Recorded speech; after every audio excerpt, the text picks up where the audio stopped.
So let's go ahead basically. See friend, आज का date देखो तो it is 14th of December. यहाँ से exactly 2 months what we have. 21st is what you will start your paper. अब second part आता है sir, एक बात समझो. जैसे आज मैं इकोनॉमिक्स के बारे में डील कर रहा हूँ. तो economics when you're studying, I divide the whole student into 3 parts. एक ऐसा स्टूडेंट जिसको फुल मार्क्स चाहिए, एक ऐसा स्टूडेंट जो एटलीस्ट 70% 80% मिल जाए, और एक ऐसा है कुछ भी हो सर पास हो जाए. तो these are 3 different goals of the student. मतलब जो बच्चे पढ़ते हैं उनमें से 3 गोल पे पढ़ते हैं. एक होता है जिसको पूरा मार्क्स मिल जाए, एक होता है जो 60 मतलब अच्छा परसेंट, और एक हो जाए कुछ भी वो फेल ना हो. राइट. इस सब को ध्यान में रख के आज से हम लोग जो कंटेंट बना रहे हैं, ये पूरा कंटेंट सिर्फ उन बच्चों के लिए है कि जो कुछ भी करो इतना देख लो आपका काम बन जाए. अब सबसे पहले एक बात समझो सर, आप इकोनॉमिक्स में सबसे पहले ये समझो कि काम क्या करना है. राइट. सो आपको सिंपल है, इकोनॉमिक्स में आपके पास टोटल 10 चैप्टर्स दिए गए हैं. ठीक है, 10 चैप्टर्स दिए गए हैं. These are the 10 chapters you are given. अब यहाँ से अगर बच्चा बोलेगा कि सर ये 10 के 10 चैप्टर लर्न करूँ तो काम बन जाएगा, यस ये तो बन जाएगा, बट मुझे पता वो नहीं हो पाएगा. I know you will not be able to learn all those 10 chapter. तो मैं आपको सबसे पहले आप सबके लिए बता रहा हूँ कि कौन से चैप्टर्स पढ़ो जिससे तुम्हारा पूरा काम बन जाए. तो अब ये गोल मैं 3 हिस्सों में डिवाइड कर देता हूँ कि ऐसा स्टूडेंट जो 80 ऑन 80 चाहता है, 80 में से, देखो ओरल मार्क्स के बारे में सबको बता दे रहा हूँ, जिस भी कॉलेज में हो आपको 17 प्लस मिलने, 17 के ऊपर मिलना ही मिलना, अनलेस अंटिल आप कुछ ज्यादा एक्सट्रीम लेवल पे नेगेटिव एनर्जी दे रहे हो टीचर को, तो then that's up to you. But as per my experience till now they will honestly give you 17 plus marks. अब 17 देंगे, 19 देंगे, 20 देंगे, जो भी देंगे वो 1-2 मार्क्स से इधर उधर होने वाला नहीं. जो सबसे बड़ा मार्क्स अपने हाथ में है बच्चों, वो कौन सा है? वो है 80 marks. 80 marks is the biggest one. अब इस 80 मार्क्स के लिए सबसे पहले आप समझो 3 टारगेट. कोई 80 चाहता है, कोई 80 में से 60 चाहता है, और कोई 80 में से 40 प्लस चाहता है. जो भी बच्चे हैं अलग अलग गोल, अलग अलग कॉन्सेप्ट है. अब मैं आप तीनों को बता रहा हूँ कि सबसे पहला क्या करो सर. व्हेन यू स्टडी, सबसे मोस्ट इंपॉर्टेंट चैप्टर आप क्या करो? Utility analysis. ये चैप्टर है 10 से 12 मार्क्स, ये चैप्टर कर लो. ठीक है. उसके बाद जो सेकेंड चैप्टर करना बच्चों, वो क्या करना? Demand analysis. Please when you are writing you can write 10 to 12. In fact ये चैप्टर 15 मार्क्स का भी आ जाएगा. अब 2 चैप्टर 15-15 30. इसके बाद तीसरा चैप्टर इसका जो आ रहा है वो कौन सा आ रहा है बच्चों? इलास्टिसिटी. इलास्टिसिटी ऑफ डिमांड, ये 10 से 12 मार्क्स में लिख रहा हूँ, शायद ये 15 हो, ये 15 हो. और जो चौथा चैप्टर जा रहे हैं हम लोग, वो कौन से जा रहे हैं सर? Supply analysis. तो ये भी 10 से 12 मार्क्स है. अब यार ये टोटल 4 चैप्टर कर लो तो 40 तो ऐसे हो गए प्लस 60. तो ये बस 4 चैप्टर पढ़ लो तो ये इन लोग का काम हो गया जो ये मार्क्स लेके आना चाहते थे. 10 के 10 चैप्टर पढ़ने की जरूरत नहीं है, बस ये 4 चैप्टर पढ़ लो. ये 4 चैप्टर में आपको 50 मार्क्स से ज्यादा मिल जाएंगे. उसमें भी थोड़ा सा और स्मार्ट वर्क डाल दोगे, ऑब्जेक्टिव्स कर लो बाकी चैप्टर्स के, तो पता चलता 60 प्लस आप टच कर रहे हो. तो पहला तो आपका स्ट्रेस लेवल मैंने कम कर दिया कि यार 10-10 चैप्टर पढ़ने की ना. तो सबसे पहले ये 4, बाकी तो मैं सब कवर अप करूंगा. यहाँ से मैं अपना लेक्चर वीडियो सीरीज चालू कर रहा हूँ, तो I will make those things. सिर्फ आप उतना वीडियो देख लो. I will try to cover up all these 10 chapters in let's say 4 to 5 hours की वीडियो में. उस 4 to 5 आवर्स का कंटेंट में आपका पूरा कंटेंट हो जाएगा, concept, important question of that chapter and cumulative revision हो जाएगा, plus shortcut memory techniques to learn those answers. ये 3-4 चीजें हम लोग वीडियो में कवर अप करेंगे. अब सबसे पहला काम तो आपको हो गया कि सर, क्योंकि क्या होता है मैं आपको बता रहा हूँ sir, success is all about smart work. समझ में आ रहा है? मैं आपको मैं बहुत फेज में मैंने देखा नोटिस, कुछ लोग बहुत गधे जैसे पढ़ते रहते, बड़ा रिजल्ट नहीं दिखाते, और कुछ लास्ट 2-3 महीने में कुछ स्पेसिफिक चैप्टर फुल फोकस और वो मार देते 80% 85%. But it all depends on what, कि आप किस वे से पढ़ाई करते हो, कितना पढ़ते हो उससे ज्यादा जरूरी है आप कितने स्मार्ट तरीके से पढ़ते हो। अब यार ये बात तो क्लियर हो गई। अब इसके बाद कुछ और चैप्टर्स है, जैसे अब सप्लाई एनालिसिस के बाद माइक्रो इकोनॉमिक्स में फॉर्म्स ऑफ मार्केट का एक चैप्टर है, फॉर्म्स ऑफ मार्केट, ये भी ले लो, 8 से 10 मार्क का आ गया। और यहाँ इंट्रोडक्शन टू माइक्रो इकोनॉमिक्स, ये 10 से 12 मार्क्स आ गए। तो मैं बोला 6 चैप्टर से माइक्रो पढ़ो, मैक्रो देखो ही मत। मैक्रो इकोनॉमिक्स का एक भी चैप्टर मत पढ़ो, सिर्फ और सिर्फ क्या करो, माइक्रो। हाँ, मैक्रो में भी फिर मैं आपको बोल रहा हूँ कि जो मैं लेक्चर के थ्रू आपको यहाँ से स्टार्ट कर रहा हूँ, बस इतना आप फॉलो करो every day, you will find out everything is done for you. If this is done, let's move step ahead. अब यहाँ तक क्लियर है? तो बच्चों मैं यहाँ से क्या कर रहा हूँ, आज आपको फर्स्ट चैप्टर पढ़ाना चालू कर रहा हूँ, सबसे क्रिटिकल, सबसे most important chapter, demand analysis. इसके बाद अब यहाँ से सिर्फ ये वीडियोस आप डेली देखो और आपका काम बन जाएगा for the board exam. 75 days है, आज जाओ, आप क्लियर रखो कि कितना दिन है, आपको सेल्फ स्टडी कितना मिल रही, कॉलेज कितना जाना, ट्यूशन कितना जाना, प्लस जो भी टाइम पास का टाइम वो भी आप डिवाइड कर दो। इसके लिए चाहिए तो I will make one smart study plan for you कि हाउ यू स्टडी दैट। अब मूविंग अहेड विद, मैंने इको को बता दिया, सबसे पहला काम आपका क्या कर दिया, क्या 10 के 10 चैप्टर पढ़ने हैं? आंसर इज नहीं, क्योंकि इकोनॉमिक्स के पेपर में ऑप्शंस ज्यादा है सर। 80 मार्क्स का पेपर तो 80 मार्क्स नहीं, पेपर देखा जाए तो 128 मार्क्स, ऑप्शंस देके बैठे, तो वो चीजें देखनी पड़ेगी, ठीक है ना। अब coming back to the content, आज मैं जो चालू कर रहा हूँ सर, इकोनॉमिक्स का सबसे मोस्ट इंपॉर्टेंट चैप्टर, उस चैप्टर का नाम क्या है, डिमांड एनालिसिस। अब बच्चा बोलेगा सर कि डिमांड एनालिसिस में क्या है, क्या क्या कॉन्सेप्ट्स है, और उसके बाद ये 2 चैप्टर सबसे पहले खत्म करो ऑर्डर वाइज, एक डिमांड और दूसरा elasticity of demand, 2 chapter 30 marks, फिर 2 चैप्टर सप्लाई और डीएमयू वापस 20 मार्क्स, टोटल मिला के 50, 4 चैप्टर 85 और बाकी ऑब्जेक्टिव 65 मार्क्स मिल गए। Are you getting this? बाकी 6 चैप्टर देखो भी मत, फिर भी 65, लेकिन ऐसा नहीं होगा, और टाइम मिल रहा है तो बाकी चैप्टर्स भी कर लो। इकोनॉमिक्स के लिए हमारे पास 6-7 दिन छुट्टी है बोर्ड एग्जाम को, so you will get also revision that time. Maybe I will come YouTube live every day 4 hours, हम लोग 3 दिन रिवाइज कर देंगे, पूरा रट्टा मरवा दूंगा। Can we go ahead up till this? Let's proceed further.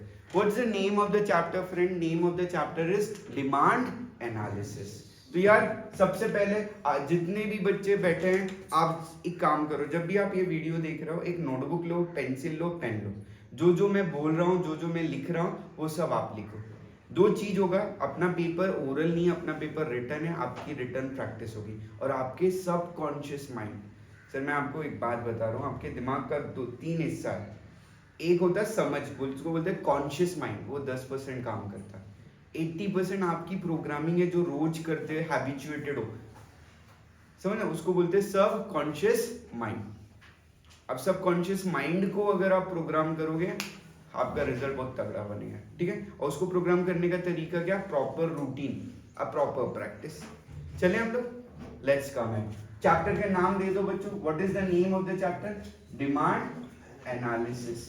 What is the name of the chapter?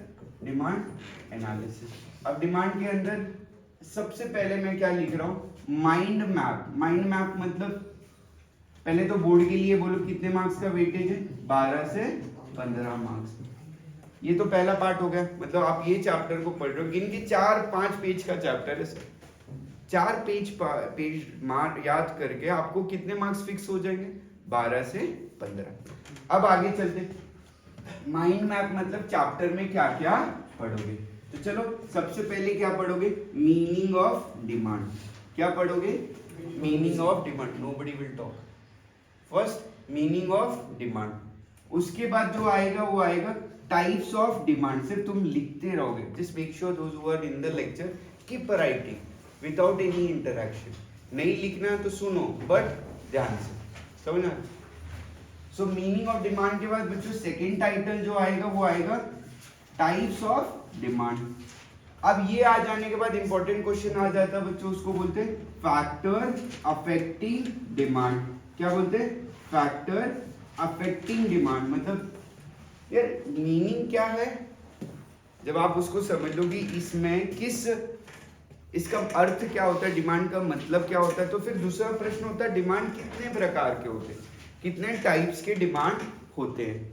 अब ये हो जाने के बाद बच्चों जो तीसरी चीज आती है उसको बोलते हैं फैक्टर अफेक्टिंग डिमांड। मतलब क्या डिमांड किन कारणों से इम्पैक्ट पड़ता है ना, कुछ ना कुछ चीज होगा जिसके कारण डिमांड बदलेगा, और वो बदलने का क्या कारण है उसको क्या बोलते हैं, फैक्टर अफेक्टिंग डिमांड। अब सबसे मोस्ट ये क्वेश्चन देखो, यहाँ 1 मार्क का क्वेश्चन आ सकता है, यहाँ 2 मार्क का क्वेश्चन आ सकता है। फैक्टर अफेक्टिंग डिमांड 3 मार्क का क्वेश्चन है, 3 मार्क का क्वेश्चन है फैक्टर अफेक्टिंग, उसको और एक वर्ड में बोला जाए तो डिटरमिनेंट ऑफ डिमांड। उसके बाद चौथा क्वेश्चन सबसे मोस्ट आ जा रहा है बच्चों, law of demand. IMP mark करो, इस साल का 8 मार्क का question, law of demand with assumption और एक्सेप्शन। 8 मार्क में पूछ लेंगे और नहीं तो 4 मार्क में पूछ लेंगे, बट 100% पूछेंगे, 100% ये क्वेश्चन पूछेंगे। तो ये क्वेश्चन तो आपको अभी से मैं आपको बता रहा हूँ, ये पूरे वीडियोस देख लो, उसके बाद आप चाहो तो ये वीडियोस के खुद कंटेंट बना के बच्चों को दो, बोलो बस यही आएगा, यू विल फाइंड आउट, बस वही आएगा। I getting this? और ये कुछ आज एक दिन पढ़ के नहीं बता रहा हूँ सर, 12 साल से बोर्ड के पेपर्स देख रहा हूँ, चेक कर रहा हूँ, इंपॉर्टेंट दे रहा हूँ, फिर जाके एक्सपीरियंस आया है, एक दिन में नहीं आया। I getting this? सो ये क्या आ रहा है, लॉ ऑफ डिमांड। और लॉ ऑफ डिमांड के बाद लास्ट 2 कॉन्सेप्ट इसके अंदर आ रहे हैं बच्चों, तो वो आ रहा है change in demand, change in demand and variation in demand, variation in demand. ये 2 मार्क का क्वेश्चन है,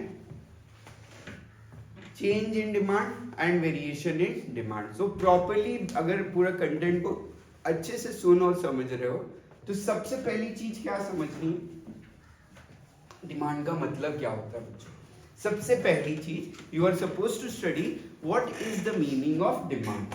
अगर वो समझ में आ गया तो जो दूसरी बात पढ़नी है वो क्या पढ़नी है, टाइप्स ऑफ डिमांड। क्या पढ़ना है बच्चों, टाइप्स ऑफ डिमांड। अच्छा ये हो गया, तो तीसरा चीज क्या पढ़ना है आपको, फैक्टर अफेक्टिंग डिमांड, किन कारणों से मेरा डिमांड इंपैक्ट होता है। अच्छा ये भी हो गया, तो फिर सबसे मोस्ट इंपॉर्टेंट क्वेश्चन है लॉ ऑफ डिमांड। मतलब लॉ ऑफ डिमांड 100% आपके बोर्ड एग्जाम में पेपर में 100% है। वो जो लास्ट का 8 मार्क का क्वेश्चन है ना, बस यही क्वेश्चन है, law of demand with exception और असम्पशन। और फिर ये 2-2 मार्क के क्वेश्चन में आ जाते, टेबल के फॉर्म में आ जाते, चेंज इन डिमांड और variation in demand. So these are the 6 topic that you are suppose to study.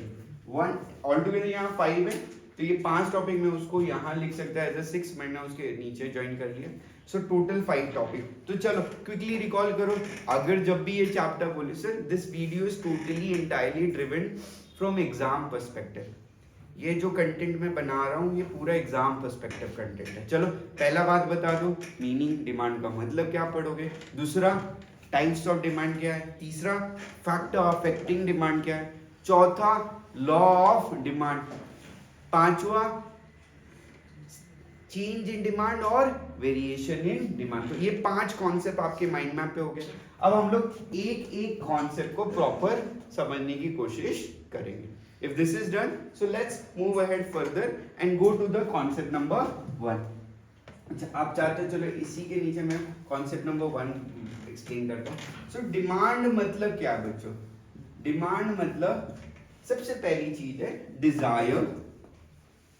अगर किसी ने बताना चाहा कि सर डिमांड क्या होता है, तो डिजायर 3 वर्ड याद रखना, DAW डाव, क्या बोलते हैं डाव। So when I use this word Dow, D plus A plus W, तो बच्चों ये क्या है, डाव is nothing but desire, ability and willingness.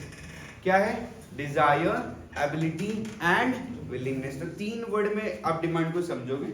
सबसे पहली वर्ड आती है डिजायर। क्या आता है बच्चों, डिजायर। डिजायर मतलब चाहत। कोई व्यक्ति कोई चीज कब खरीदता है, जब मन में चाहत आती। अब यार हमारे साथ हमारे फ्रेंड है लेट्स से अमन, तो अमन ने दिमाग में डाला sir I have found iPhone very nice so I want to buy iPhone. तो इस सबसे पहली चीज उसके भीतर क्या आनी चाहिए बच्चों, डिजायर। डिजायर हो गई तो उसके बाद क्या होनी चाहिए? एबिलिटी। एबिलिटी मतलब क्या? औकात। चाहत के साथ औकात भी चाहिए ना। चाहत तो साला कुछ भी मांग लेंगे ना, हर एक व्यक्ति को क्या नहीं चाहिए? सब कुछ चाहिए, फिर खरीदता क्यों नहीं? औकात नहीं है, राइट। सो दूसरा वर्ड जो आता है वो क्या आता है बच्चों? एबिलिटी। क्या आता है बच्चों? एबिलिटी। क्या आता है? एबिलिटी। एबिलिटी इज योर औकात, कि मेरे पास पैसा है। अब यार चाहत भी हो गई, औकात भी हो गई, तो तीसरी चीज होनी चाहिए विलिंगनेस। अब कितने ऐसे पेरेंट्स हैं उनके पास पैसा भी है, बच्चे की चाहत भी है, फिर भी तैयार नहीं होते? क्यों? चिंगूस ना, उनको खरीदना ही नहीं है, पैसा बचाना है। सो जो तीसरा वर्ड आ जाता है डिमांड में, वो वर्ड क्या है बच्चों? It is willingness. क्या है? Willingness. So coming back to this whole concept of demand. Demand का अर्थ क्या होता है? चलो मेरे साथ बताओ। फर्स्ट, डिजायर मतलब आपकी चाहत, उसके बाद आपकी औकात मतलब एबिलिटी, और तीसरा वर्ड क्या आ गया? विलिंगनेस। तो डिमांड का मीनिंग क्लियर है? Is this okay? चलो इतना। अब वो ऑब्जेक्टिव में क्या पूछ सकते हैं? डिमांड इज डिजायर, ट्रू और फॉल्स? तो आंसर क्या है? फॉल्स। क्यों? बिकॉज सिर्फ डिजायर डिमांड नहीं है, डिजायर के साथ और क्या चीज होनी चाहिए? Ability and willingness. Have you understood this? Let's proceed further. अब ये क्लियर हो गया तो बच्चों आगे चलते हैं और फर्दर एक्सप्लेन करते हैं डिमांड के टाइप्स क्या होते हैं। What are the types of demand? So boss, coming back to the next topic, topic number 2, types of demand. So बच्चों types of demand में एक डिमांड आता है इंडिविजुअल डिमांड, शेड्यूल बोलते हैं उनको। इंडिविजुअल डिमांड, शेड्यूल बोलो या शेड्यूल बोलो। और दूसरा क्या आएगा? Market demand schedule. Market demand schedule. What are the two types of demand? Individual demand and the second is market demand. अब बच्चा बोलता है यार ये दो क्या है? तो एक सिंपल सी बात आप समझने की कोशिश करो। यार सब लोग को मोबाइल चाहिए और एक व्यक्ति को भी मोबाइल चाहिए। So demand by one student, let's say Aman क्या चाहता है? मोबाइल खरीदना चाहता है। तो mobile by Aman is called as what? Individual demand. It is called as what? So what? Mobile by Aman is individual, but उसकी जगह पूरा इंडिया मोबाइल खरीदना चाहता है, तो पूरे इंडियन का डिमांड क्या होगा? Market demand. अब आप एक स्टूडेंट हो, आप सिर्फ इकोनॉमिक्स पढ़ रहे हो, तो ये आपका इंडिविजुअल डिमांड है, बट सब कॉमर्स स्टूडेंट इकोनॉमिक्स पढ़ रहे हैं, तो ये क्या होगा? Market demand. So demand by one customer, demand by one customer in the market is called what? Individual demand. Demand by all the customer, demand by all the customer is called as what? Market demand. So basics, I hope you understood what are the types of demand. Individual demand schedule or market demand schedule. Demand by one customer, individual demand. Demand by all the customer is called market demand. Is that done? If this is done, let's move further. Okay, is this okay? Pause.